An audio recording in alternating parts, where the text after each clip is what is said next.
Muchas gracias, Jaime, por la presentación, y gracias al doctor Oseguera por la invitación. Siempre me da mucho gusto regresar a casa, como él siempre me chantajea para venir, así que, pero tiene razón, sí estoy muy a gusto de estar aquí. Gracias a ustedes por estar esta mañana. Vamos a presentar algo acerca de las guías y los registros en fibrilación auricular. Esta podríamos decir que es la definición de fibrilación auricular. Es la arritmia que resulta de una contracción desordenada de las aurículas. Se pierde la contracción rítmica y ordenada de las aurículas, y esta alcanza frecuencias hasta de 400 o más latidos por minuto. Esto lo que convierte a la aurícula en una aurícula ineficaz desde el punto de vista mecánico. La sangre ya no puede circular, y es cuando empiezan los problemas de éstasis y la consecuente formación de coágulos. Entonces, el diagnóstico de la fibrilación auricular, a pesar de que el electrocardiograma lo inventó Einthoven en 1900, se basa en el mismo electrocardiograma. Ese es el diagnóstico, donde vemos que la onda P está sustituida por las famosas ondas F de fibrilación auricular. La segunda característica, después de que no hay onda P y hay ondas F, es que la conducción a través del nodo AB es muy variable, y esta conducción variable entonces condiciona esta famosa irregularidad de los intervalos RR. Vean ustedes aquí la tira de ritmo en D2, y que es lo que se ha dado en llamar la arritmia completa por fibrilación auricular. ¿Por qué? Porque no solamente se pierde el ritmo, sino que además el ritmo es muy irregular. Entonces esta es la famosísima arritmia completa por fibrilación auricular. La fibrilación auricular se puede observar en corazones que no tengan daño estructural, en corazones que no tengan daño estructural pero que tengan un problema de fondo que los está afectando, como es el caso del hipertiroidismo, o en corazones que sí tengan un daño estructural per se, como en el caso de la insuficiencia cardíaca o de las valvulopatías. Es muy importante entender que la fibrilación auricular no es como tal una enfermedad, ya lo señalaba el maestro Mackenzie en 1908, sino que es la repercusión en las aurículas de otros problemas. Es un signo que debe de considerarse como una manifestación de la alteración cardíaca, y en algunos casos incluso puede llegar a ser algo genético. Se están haciendo estudios de genética donde se ve que un porcentaje tal vez menor, menos del 30%, pero pueden tener una base genética para el desarrollo de fibrilación auricular. Para generar la fibrilación auricular tenemos algunos factores predisponentes. Tienen que haber algunos factores genéticos, estructurales o electrofisiológicos, por supuesto que pueden juntarse. Y sobre esos factores predisponentes debe de haber algún factor disparador, que ahora sabemos que son la actividad eléctrica en las venas pulmonares, las extrasístoles, y factores moduladores que hacen que la arritmia se mantenga o no se mantenga y se genere un fenómeno de remodelamiento, es decir, que se perpetúe la arritmia. De una manera esquemática podemos decir que sobre un sustrato se agregan disparadores, también les llaman gatillos, que son los focos de actividad eléctrica ectópica. Si existen los factores moduladores, principalmente el tono vagal, el sistema nervioso autónomo, inicia la fibrilación auricular, y si hay factores de mantenimiento se sostiene y se puede volver una fibrilación auricular incluso crónica o permanente. Pero si se autolimita porque estos factores de mantenimiento todavía no están presentes, se habla de una fibrilación auricular paroxística. La revolución ha venido con saber dónde pueden estar los factores disparadores de la fibrilación auricular, que ahora sabemos que no solamente pueden estar obviamente en la pared de las aurículas per se, sino que también pueden estar en estas estructuras venosas torácicas, como son las venas pulmonares, las venas cavas, incluso el seno coronario o el ligamento de Marshall. Y la primera pregunta yo siempre les planteo es ¿por qué en las venas pulmonares se genera esta actividad? Bueno, pues porque en las venas pulmonares hay músculo. Aquí está un corte histológico de una vena pulmonar donde ustedes pueden ver claramente la presencia de músculo. Este es un animalito de experimentación. Se puede ver claramente la presencia de músculo al interior de la vena pulmonar. Entonces este músculo está conectando las venas pulmonares. Aquí están los ejemplos anatómicos de las venas pulmonares derechas, izquierdas, y estas venas pulmonares tienen músculo conectado con el resto del músculo de la aurícula. Aquí incluso están mostrando cómo está el fascículo de Bachmann, ¿sí? Conectado con todo el músculo de la aurícula y por lo tanto conectado con el músculo de las venas pulmonares. Aquí está una comunicación histológica, un corte histológico donde se ven las venas pulmonares izquierdas y se ve cómo el borde del miocardio se conecta con el músculo de esas venas pulmonares. Estas mismas venas pulmonares no solamente tienen músculo, sino que tienen propiedades electrofisiológicas diferentes. Aparentemente no es el mismo músculo de la aurícula, el músculo que está en las venas pulmonares, y aquí lo que les están mostrando es cómo en relación a la corriente de calcio, ¿sí?, la concentración de esta corriente de calcio en la vena pulmonar es mucho menor que en la aurícula izquierda. Entonces esto permite, o bueno, esto puede llegar a generar gradientes de diferencia de actividad eléctrica entre una y otra, y además puede permitir que se genere actividad eléctrica espontánea. El músculo que acabamos de mencionar puede generar estos potenciales de acción en forma espontánea. Aquí se está mostrando un potencial de acción en la parte distal de una vena pulmonar y esta en la parte proximal de una vena pulmonar. Entonces, la vena pulmonar puede por sí misma generar actividad eléctrica espontánea, y ahí empiezan estos focos de actividad eléctrica normal, que incluso pueden tener cierto grado de automatismo. El doctor Jalife, un mexicano que trabaja en Estados Unidos y que es pionero de la electrofisiología de la fibrilación auricular, ha mostrado a lo largo de estos años cómo se puede generar la fibrilación auricular, y en una publicación reciente en Archivos de Cardiología de México muestra cómo de una actividad organizada que se puede presentar a nivel de la aurícula derecha, la actividad en la aurícula izquierda puede estar completamente desorganizada y dar origen a la fibrilación auricular a través de múltiples rotores o centros de actividad eléctrica que van girando como si fueran pequeños huracanes, y eso se debe a las diferencias de concentración que hay en los canales de potasio, principalmente sensibles a acetilcolina, en la aurícula izquierda respecto a la aurícula derecha. Entonces esta diferencia de concentración de canales de potasio puede hacer que haya gradientes de concentración entre una aurícula y la otra y generar, cuando empieza la actividad ectópica aquí, generar la fibrilación auricular. También sabemos que dentro de los factores moduladores, dentro de los factores importantes para la modulación está el tono autonómico. Y lo que se ha visto es que los ganglios están en extrema relación con el músculo de la aurícula izquierda. Entonces aquí está un corte histológico donde vemos el ganglio afuera del corazón, esta es la grasa pericárdica, pero vemos también ganglios que están en contacto íntimo con el músculo de la aurícula izquierda. Entonces toda la actividad de este ganglio va a estar directamente actuando sobre el músculo auricular, y por eso es que la fibrilación auricular puede desencadenarse ya sea por tono simpático aumentado o por tono vagal aumentado. Cuando nosotros hacemos ablación y tocamos estos ganglios, se provoca una reacción vagal, como ustedes pueden ver en cualquier otra circunstancia donde haya una reacción vagal, que condiciona una pausa larga. ¿Por qué? Porque se estimula este nervio vago. Entonces, la aurícula izquierda, nosotros podemos colocar un catéter adentro de la aurícula izquierda, meterlo adentro de la vena pulmonar y registrar, como en este caso que se mete un catéter de 20 polos, la actividad que está adentro de la vena pulmonar. Vean ustedes cómo hay una doble actividad eléctrica. Una primera actividad eléctrica corresponde a la aurícula izquierda y la segunda actividad eléctrica corresponde a la vena pulmonar. Aquí lo pueden ver con mayor amplificación para que quede claro que es una actividad eléctrica doble. Esa actividad eléctrica a veces no se ve tan clara, como en este caso, que lo único que vemos es que hay potenciales fragmentados y fusionados, pero cuando realizamos estimulamos la aurícula, por ejemplo, con un catéter colocado en el seno coronario, entonces vemos cómo claramente esa actividad que estaba pegada se desdobla completamente y ya nos indica ahora que esta es la actividad de la aurícula izquierda y esta es la actividad de la vena pulmonar, y eso representa que tiene actividad.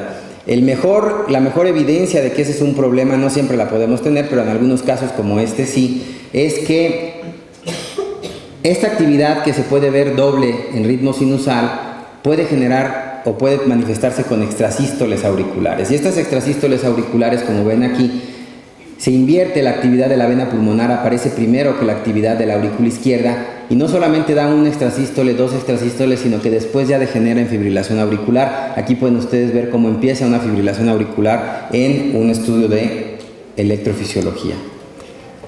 Entonces, para poder tener todo este conocimiento accesible al cardiólogo y al clínico, vinieron las guías. Las guías tienen como función principal, entonces, orientar en las decisiones clínicas, y los métodos son variables, pero generalmente lo que se hace es solicitar la opinión de expertos, intentar identificar la mejor evidencia que haya disponible al momento y consensar la opinión de esos expertos en un documento. Las guías sobre las cuales se basan el resto de las guías en el mundo son principalmente las guías de la Sociedad Europea de Cardiología. Estas guías de la Sociedad Europea de Cardiología, que se han hecho en conjunto también con la Sociedad Americana del Corazón y otras sociedades, la actualización más reciente completa, las guías más completas, perdón, son del 2010 y hay una pequeña actualización del 2012. Estas guías, como todas las guías, se basan en recomendaciones de acuerdo a si debe de ser, ese es el 1, si puede ser, es el 2, y si está contraindicado, que es el 3, y los niveles de evidencia, es decir, qué tan fuerte es la información que se tiene para tomar esa decisión, que es que hay mucha evidencia, relativamente hay evidencia, o no existe, o es poca evidencia, o es solamente un consenso. Entonces, en términos generales, lo que todas las guías ven, en primer lugar, nos dicen qué es lo que tenemos que ver como resultados o problemas secundarios a la fibrilación auricular. Eso hay que definirlo, y la definición que ellos ponen es esta.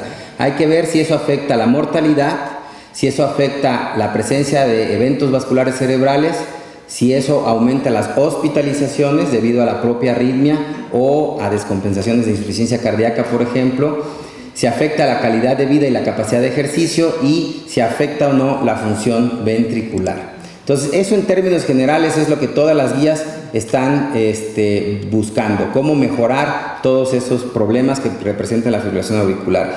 Y ellos, y esto lo ha seguido las guías mexicanas también, dividen a la fibrilación auricular primero como la primera vez que se diagnostica el episodio de fibrilación auricular. Es lógico, cuando es la primera vez que logramos tener diagnosticado el episodio.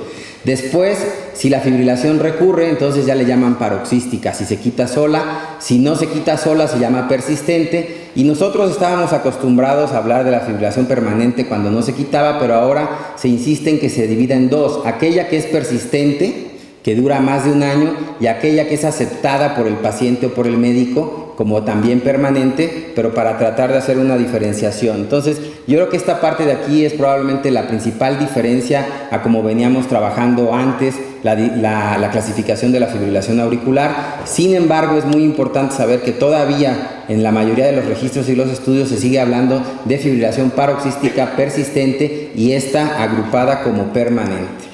Entonces, el punto aquí importante es que siempre hay que tomar en cuenta el conocimiento previo cuando estamos revisando estas guías. Esto es lo que ellos recomiendan, por ejemplo, dentro de las guías. Obviamente no les puedo traer todo lo que mencionan las guías, pero sí les traté de traer algunos puntos claves de las guías.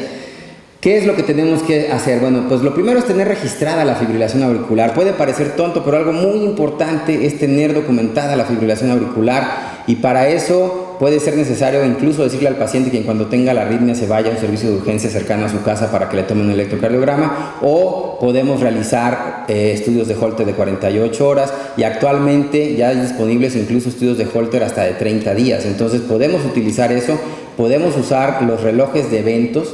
Pero el punto importante es no nada más pensar, sí, seguramente tiene una fibrilación auricular por las características clínicas, sino tenerla documentada, porque de ahí vamos a partir a todo lo demás. Y todo lo demás puede ser tan importante como, por ejemplo, anticoagular a un paciente, o darle medicamentos antiarrítmicos para controlar ya sea la frecuencia cardíaca o el ritmo. Y finalmente, siempre, esto obviamente, si no hiciéramos esto no seríamos buenos médicos, hay que tratar la enfermedad de fondo, hay que ver si hay una enfermedad de fondo, ya sea hipertiroidismo, cardiopatía isquémica o lo que sea, antes de ir a todo lo demás. Entonces, para valorar el riesgo de un evento embólico, que es una parte súper importante, uno de los grandes problemas de la fibrilación auricular, tenemos esta escala que ha sido validada en muchos estudios, que se llama el CHAST-VASc, y que consiste en ver si el paciente tiene insuficiencia cardíaca, hipertensión, edad mayor de 75 años, diabetes, antecedente de haber tenido un evento isquémico cerebral. Y ahora, esa es la diferencia con la clasificación previa, que solamente se llamaba CHATS, se agrega si tiene enfermedad vascular, enfermedad periférica o de la aorta.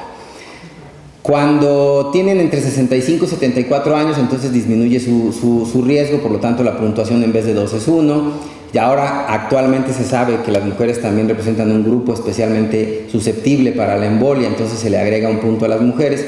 Y bueno, en total, si ustedes suman esto, les puede dar una puntuación máxima de 9 puntos. Entonces tenemos actualmente que revisar esta escala para poder tomar la decisión, porque los pacientes que tienen una escala baja pudieran quedar solamente con aspirina. En cambio, los pacientes con 2 o más puntos tienen que quedar obligadamente con anticoagulación. lo que les muestra este esquema es cómo a mayor puntaje de esta escala de Chasbach, mayor riesgo de evento vascular cerebral, desde un 1% aproximadamente cuando solo tienes un punto, hasta un 15% anual, que es altísimo cuando tienes los 9 puntos. Y aquí está lo que les mencionaba. Pareciera una diapositiva difícil, pero no lo es. Simplemente vean esta parte de acá. Si la escala es de 2 o más, el paciente requiere obligadamente anticoagulación. Si no es de 2 o más, entonces ya ustedes pueden tomar en cuenta otros criterios, ver si tiene otros factores de riesgo, y con base en eso ustedes van a tomar en consideración si lo van a llevar a anticoagulación oral o si solamente lo dejan con aspirina. Pero el punto más importante es saber quién está en mayor riesgo y quién en menor riesgo. Entonces, este es otro punto que también en las guías mexicanas se ha insistido mucho. Ya no nada más debe de ser, bueno, yo creo que es un paciente de alto riesgo, sino que ahora tenemos un método más objetivo para decir, sí, efectivamente este paciente en la escala de Chasbach tiene alto riesgo y requiere obligadamente anticoagulación. Entonces, ese es un punto muy, muy importante. ¿Y por qué es importante saber si lo anticoagulamos o no lo anticoagulamos? Pues por esto, miren, en esta serie de estudios, aquí hay 6 estudios donde se comparó warfarina contra placebo, 7 estudios donde se compara aspirina contra placebo y 9 estudios donde se compara warfarina contra aspirina. Y vean ustedes, la reducción de riesgo relativo cuando se usa warfarina contra placebo es más de la mitad, 64%. Mientras que cuando se compara aspirina con placebo es tan solo del 19%, que no deja de ser útil, no es que sea despreciable, es importante.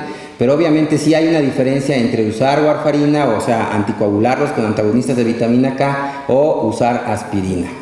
Y aquí al lado un dato que para algunas personas puede ser importante, yo creo que sí es importante, es cuál es el número necesario a tratar para prevenir un evento por año. Y esto pues puede ser para algunas personas mucho, pero 45 pacientes para evitar un evento de EBC creo que es muy buen número necesario a tratar. Entonces sí es muy útil la anticoagulación oral.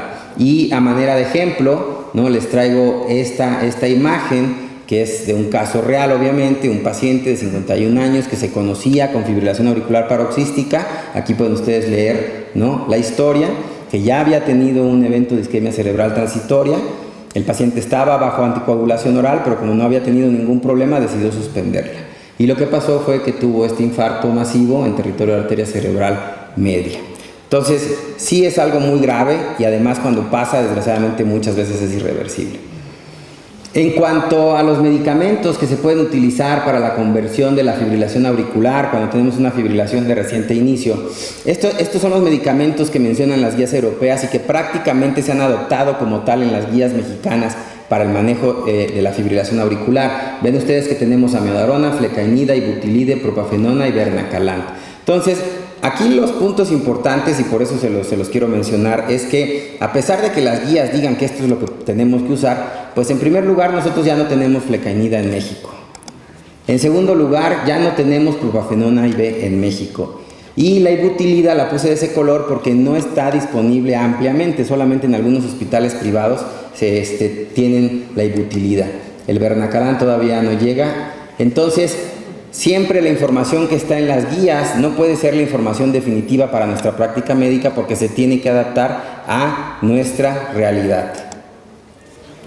Y lo que las guías no pueden mencionar pues son las cosas nuevas, lo que viene en el camino. Por ejemplo, si vemos desde un punto de vista estrictamente farmacológico, las estrategias que se están empleando para atacar a la fibrilación auricular, por ejemplo, es utilizar bloqueadores selectivos de canales iónicos de la aurícula. Imagínense cuando lleguemos a esa especificidad, ¿no?, para poder utilizar solamente un bloqueador de canal de potasio sensible a acetilcolina que solamente actúa sobre la aurícula.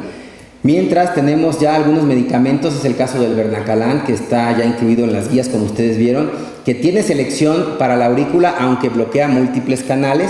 Tenemos derivados de la amiodarona, sabemos que la amiodarona es un fármaco con eficacia demostrada y tenemos estos 3 derivados de amiodarona, la dronedarona, budiodarona y celibarona. Estos 2 todavía no están comerciales, pero la dronedarona ya está en el mercado.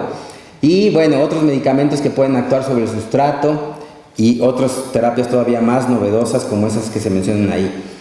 Hablando específicamente de este medicamento de la dronedarona, que ya está en el mercado, este medicamento al principio causó muchísima expectación y pensamos que venía a resolver muchísimos problemas porque al no tener el componente de yodo de la amiodarona iba a disminuir el problema de la tirotoxicosis y la toxicidad. Entonces, además de eso, se vio que tenía un efecto mayor para bloquear canales de sodio, un efecto mayor para bloquear canales de potasio sensibles de acetilcolina, que ya les había yo mencionado que eso es parte importante del problema en la fibrilación auricular, ¿sí? Y un mayor efecto beta bloqueador. Entonces se pensó que ese iba a ser el medicamento ideal para sustituir a la miodarona. Se incluyó en las guías, y por eso es que lo traigo a colación, porque no siempre lo que dicen las guías es la última palabra. ¿Por qué? Porque el conocimiento va avanzando y va cambiando. Entonces ellos ya lo habían incluido en las guías, incluso como clase 1, con evidencia A, y tuvieron que retractarse. ¿Por qué? Porque encontraron que hay algunos casos, ¿sí?, de daño hepático severo, incluso fulminante, que fueron publicados en Heart Rhythm. Entonces, lo que les quiero decir pues es que las guías no lo son todo, estaban como clase 1 y por esto de aquí tuvieron que incorporar esta evidencia para dejar a la dronedarona en un segundo plano, ya no tan importante como se había pensado. Otro de los cambios importantes que vienen en las guías y que es útil tomarlo en consideración, me acuerdo mucho que tuvimos incluso una sesión al respecto con el doctor Jaime Rivera en Médica Sur, es cómo se debe de controlar la frecuencia cardíaca en la fibrilación auricular crónica. ¿Se debe de controlar de manera muy estricta o se debe de controlar de manera más laxa? Y entonces lo que se ha visto y lo que ya está incluido en las guías es este punto. Si el paciente casi no tiene molestias o son muy tolerables las molestias, no hay que ser tan estrictos en el control de la frecuencia ventricular media. Entonces a eso los americanos le llaman lenient, que se podría traducir como un control laxo de la frecuencia cardíaca. Suena un poco raro la palabra laxo, pero bueno, así lo están llamando en las guías mexicanas. Y solamente cuando el paciente sí tenga muchos síntomas, entonces hay que ser más estrictos con el control de la frecuencia cardíaca. ¿Cuál es el problema de ser muy estricto con el control de la frecuencia cardíaca? Uno, que a lo mejor el paciente no puede hacer bien ejercicio porque lo estás bloqueando su respuesta fisiológica al ejercicio. O dos, si el paciente tiene algún trastorno de base de conducción del nodo AB, puede desarrollar grados mayores de bloqueo AB y entonces acaba con un marcapaso por habernos excedido en el control de la frecuencia ventricular. Y eso, déjenme decirles, no es infrecuente que pase. Entonces, por eso es importante ese punto específico. El siguiente punto que vamos a tratar es lo de la ablación. La ablación de las venas pulmonares se basa en lo que les mencioné al principio, de que la actividad ectópica en las venas pulmonares es disparadora de la fibrilación auricular. No es la causa, debe de haber un sustrato, debe de haber un componente genético, una predisposición, pero finalmente estos actúan como disparadores. Entonces, si quitamos los disparadores, puede disminuir mucho la fibrilación. Para eso se puede hacer una ablación por regiones de la desembocadura de las venas pulmonares, o se puede hacer la ablación circunferencial completa de la vena pulmonar, o se puede hacer un aislamiento global, le llamamos, cuando aislamos las dos venas pulmonares izquierdas, en este caso las dos venas pulmonares derechas, ¿sí? Entonces, lo que hacemos nosotros en el Instituto Nacional de Cardiología es, cuando tenemos fibrilación auricular paroxística, intentamos hacer una ablación segmentaria que muchas veces acaba con una circunferencial completa. Aquí les muestro el ejemplo de cómo sería segmentaria, cuando nada más atacamos un pedacito de esa vena, y circunferencial completa cuando es todo el ostium o el antrum, la zona de desembocadura de la vena, mientras que en la fibrilación auricular crónica hacemos la ablación global. Tratamos de englobar las dos venas de un lado y del otro, aparte de que se pueden hacer líneas de ablación. Esta experiencia comenzó desde el 2002, el caso se publicó en 2003, con este paciente que tenía la actividad doble que les mostré al principio y que al final de la ablación queda sin actividad dentro de la vena pulmonar, solamente con actividad propia de la aurícula izquierda. Y a partir de ahí, esa es la representación de la actividad de la aurícula izquierda para que quede grande. Eso es lo que quedaba de actividad de la vena pulmonar, y al final esa actividad desaparece por completo, como ustedes lo pueden ver. Muchas veces necesitamos utilizar un ultrasonido intracardíaco para poder guiar la punción transeptal, que es parte muy importante, tener el acceso al lado izquierdo, ¿sí? Entonces aquí está señalada cómo está la vaina de Mullins con la aguja adentro, y esta es la aurícula izquierda donde vamos a pasar. Y nos tenemos que apoyar con la tomografía. Al principio nos apoyamos con la resonancia magnética y ahora usamos la tomografía computada, que nos da estas imágenes bellísimas de la aurícula izquierda y la desembocadura de las venas pulmonares, y nos permite definir si son 2 o 3 venas pulmonares de cada uno de los lados, generalmente son 2, y ver si estas venas comparten un ostium común, como en este caso, que están prácticamente juntas, lo cual hace más difícil la ablación y a veces nos lleva a hacer incluso ablación global.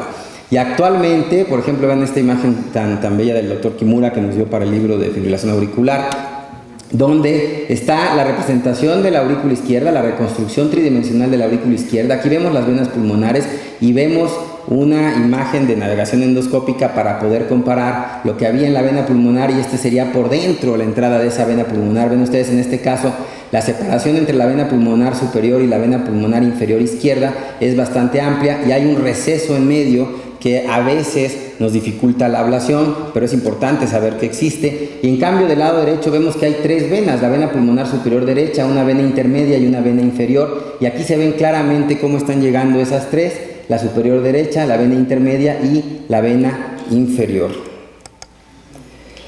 Estos fueron los primeros criterios que utilizamos para la ablación de la fibrilación auricular. Teníamos que tener documentada la fibrilación, el paciente tenía que estar muy sintomático, tenía que haber tomado 2 o más antiarrítmicos, teníamos que tener evidencia de que tenía extrasístoles que estaban generando la fibrilación auricular, lo cual era lo más difícil de todo, tener corazón sano y la aurícula izquierda pequeña, no mayor de 45 milímetros y obviamente sin trombos intraauriculares. Por supuesto que la mayoría de estos criterios siguen siendo válidos, pero yo lo que les quiero mostrar es qué dicen actualmente las guías de cuál es la indicación para la ablación de la fibrilación auricular y qué es lo mismo que dicen las guías mexicanas. Entonces, fíjense cómo el único que es recomendación clase 1, o sea que definitivamente se tiene que hacer, es la ablación del flutter. Si el paciente tiene documentado un flutter, la ablación del istmo cavo-tricuspidio es 1. Sin embargo, la ablación con catéter pasa a ser 2A. Y en este caso es 2A si es fibrilación auricular paroxística, ¿sí? O fibrilación auricular persistente, sintomática y refractaria a tratamiento antiarrítmico. Si ya se intentó tratamiento antiarrítmico y no funciona, entonces pasa a ser candidato a ablación de fibrilación auricular. Y lo mismo pasa, ¿no?, en el caso de la fibrilación auricular paroxística, que les repito, son clase 2A. Y los que son clase 2B están aquí. Y se incluye, por ejemplo, pacientes que tienen fibrilación auricular crónica, se incluye sobre todo, y este es un punto muy interesante, pacientes que no hayan recibido antiarrítmicos. O sea, ustedes pueden ahorita, con base en las guías, como clase 2B, llevar a un paciente a ablación de fibrilación auricular por otros factores que no sean solamente el hecho de que el paciente no responda a los antiarrítmicos. Y ese creo que es un punto muy importante. Esta diapositiva, perdón que no esté actualizada, pero nada más es para mostrarles de los casos que llevábamos hasta el 2009, que eran 121 pacientes con 121 procedimientos para FA paroxística, 14 para persistente y 37 para crónica. Los porcentajes de éxito que van del 60 al 78 por 80%, ¿sí? Este es el punto más importante para recomendar probablemente la ablación o no en un paciente, que el riesgo contra el beneficio, y es la parte de la medicina que generalmente le llamamos que es un arte. ¿Por qué? Porque ahí uno tiene que tomar la decisión como médico y como clínico qué es lo que más le conviene a ese enfermo en particular, independientemente si es 2A o 2B según las clínicas. Estos son los casos, les decía que empezamos en el 2002 y a partir del año 2005 contamos con el equipo de mapeo tridimensional CARTO y ahí se disparó la ablación de la fibrilación auricular para un promedio del 2005 al 2011, perdón aquí el error, de 23 procedimientos por año. Entonces, toda esta información ustedes la pueden encontrar de forma mucho más detallada que lo que yo aquí acabo de explicar en varios lugares. El primero son las guías de referencia rápida que publicó el IMSS en el actualizadas hasta mayo del 2002, que se llama Diagnóstico y Tratamiento de la Fibrilación Auricular. La segunda son las guías de práctica clínica que emite la Secretaría de Salud en conjunto con todas las dependencias de salud. Se llama Diagnóstico y Tratamiento de la Fibrilación Auricular. Su primera versión fue en el 2007. Se actualizó después de las del 2010 del IMSS, se actualizó ahora en el 2011, el año pasado. En el 2009, la Sociedad Mexicana de Electrofisiología y Estimulación Cardíaca, SOMEC, publicó también sus guías de práctica clínica. En estas guías de práctica clínica se trató uno de enfocar en el tratamiento de la fibrilación auricular. Y lo que se menciona ahí son aspectos del diagnóstico, profilaxis de tromboembolismo, cardioversión, papel de los marcapasos, ablación con catéter e incluso tratamiento quirúrgico. Entonces, toda esta información la pueden encontrar en estos lugares. Pero les repito, siempre es muy importante considerar que obviamente las guías no pueden tener todo ni pueden tener lo más reciente. Por ejemplo, esto es lo que dice la actualización de las guías europeas de lo que va a pasar con los nuevos anticoagulantes orales. Dice que ofrecen eficacia, que ofrecen seguridad y que son muy convenientes. Y lo que ellos dicen aquí al final, dice, no hay evidencia suficiente para recomendar un medicamento sobre el otro, lo cual puede significar o que todos son muy buenos, ¿sí? O que todos tienen los mismos efectos colaterales.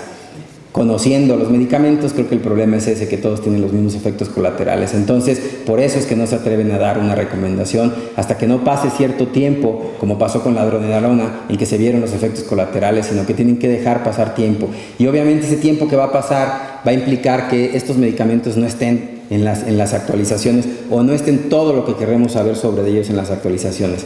¿Y qué hacer mientras? Pues tenemos que seguir confiando en la opinión de los expertos, ¿no? Aquí está un ejemplo de una publicación muy buena que les recomiendo del doctor Izaguirre, muy reciente, ¿sí? Donde describe todos los estudios de anticoagulantes orales para la fibrilación auricular.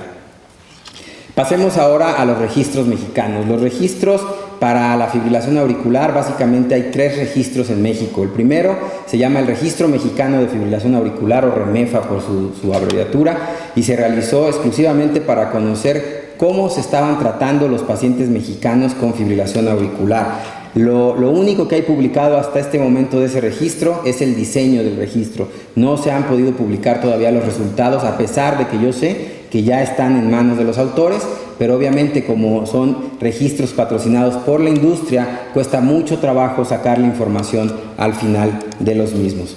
Este registro incluye pacientes que son diagnosticados con fibrilación auricular, que son atendidos por cardiólogos y quieren evaluar no solamente cuántos pacientes con FA hay en México, sino qué estrategias de control para el tratamiento de la fibrilación auricular se están usando y cómo funcionan esas estrategias de control al final de un año de seguimiento de los pacientes. Estos son los indicadores que ya los había mencionado, son los mismos que mencionan las guías. Lo que se está buscando es ver la mortalidad, la isquemia cerebral, otras secuelas como infarto, hospitalización o incluso prolongar si las arritmias prolongan la hospitalización. Hasta el momento, les comentaba, no hay resultados todavía del estudio, está en manos de los investigadores.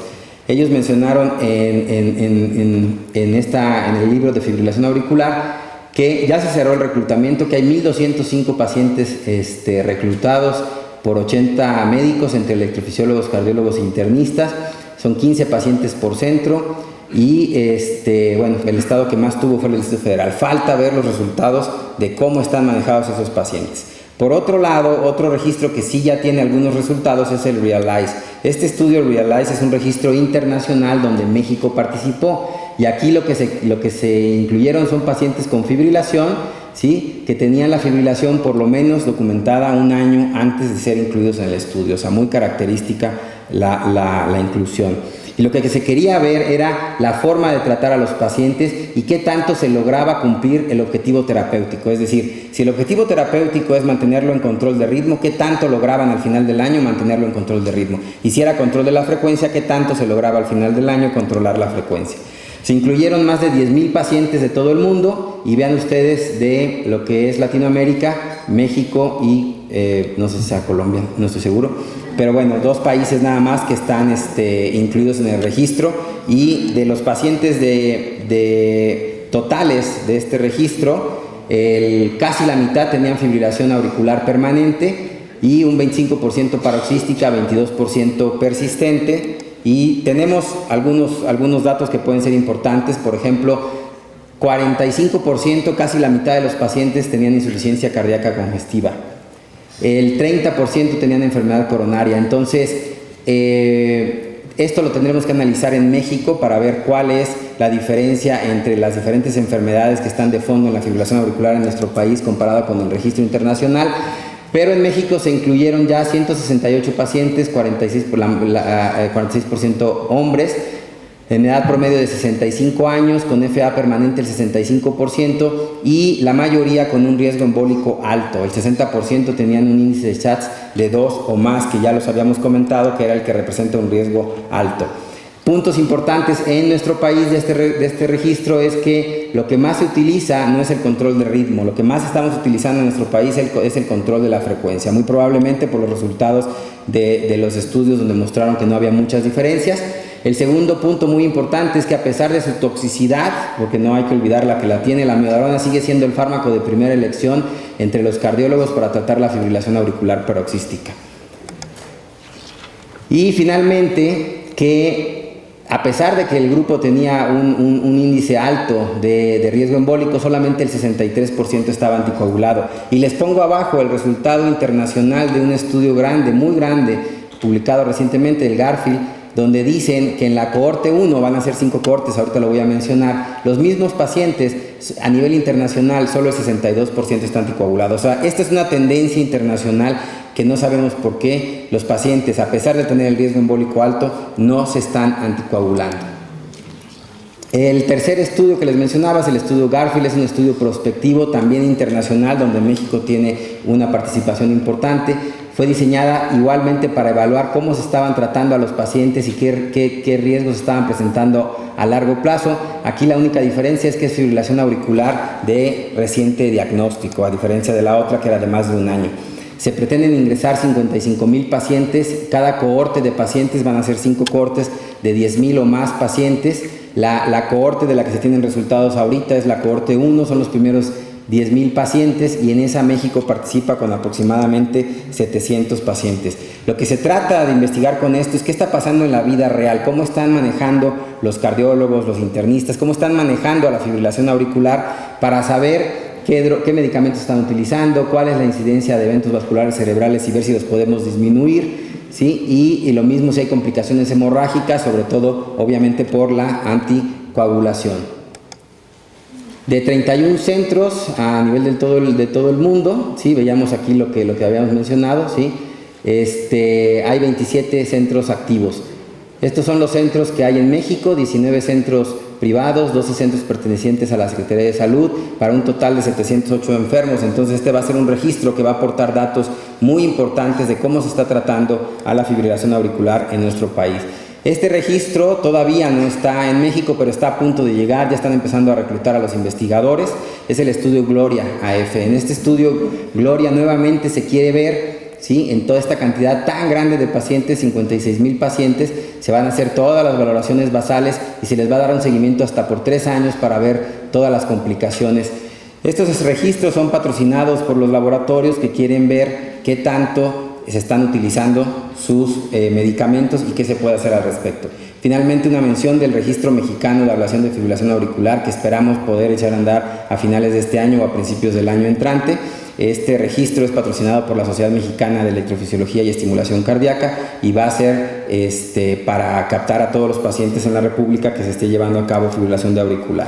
Entonces, en conclusión, los registros intentan conocer la magnitud del problema de la fibrilación auricular, conocer los factores de riesgo en la vida real, identificar cómo están siendo tratados estos pacientes, repito, en la vida real, y en algunos registros en específicos pues les interesa mucho conocer la necesidad de anticoagulación oral y la relación de ella con el empleo de anticoagulante. En cuanto a las guías, diferentes sociedades científicas, incluyendo la Sociedad Mexicana, han elaborado documentos que pueden servir de guía para el clínico, para el diagnóstico y tratamiento de la fibrilación auricular. Siempre se deben de ponderar con los nuevos conocimientos que están saliendo, se deben de actualizar constantemente y obviamente no pueden representar la única fuente de información para tomar una decisión clínica. Yo quisiera nada más agradecer al doctor Juan Verdejo porque se va a salir publicados a finales de año unas clínicas de fibrilación auricular dentro del programa de las clínicas mexicanas de cardiología y bueno, los invito a visitar la página web de archivos de Cardiología de México. Gracias por su atención.